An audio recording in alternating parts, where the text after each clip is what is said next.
პარლამენტის იურიდიულ საკითხთა კომიტეტის ხდომაზე იმ ცვლილებებზე მსჯელობენ, რომლის გათვალისწინებით სპეციალური საგამოძიებო სამსახური უქმდება.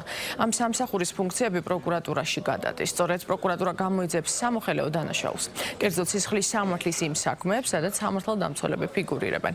ქართული ოცნება ცვლილებების მომზადების მიზეზად კონსტიტუციურ წყობას ასახელებს და პოლიტიკურ კონტექსტს კატეგორიულად გამორიცხავს.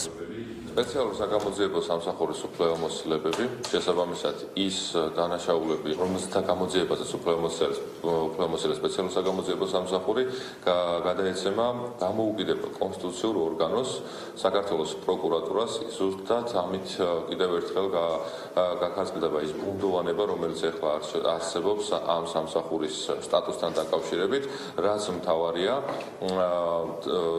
აღებული ვალდებულება, რომ დამოუკიდებელმა ორგანომ გამოიწვიოს შესაბამისი დანაშაულები, ეს კიდევ უფრო გამყარებული იქნება. წარსულშიც საპროცესო ზედამხედველობას აქამდეც ახორციელებდა საქართველოს პროკურატურას სპეციალური საგამოძიებო სამსახურის მიერ წარმართულ საქმეებზე, შესაბამისად, ეხლა კიდევ უფრო მეტად ეფექტური იქნება.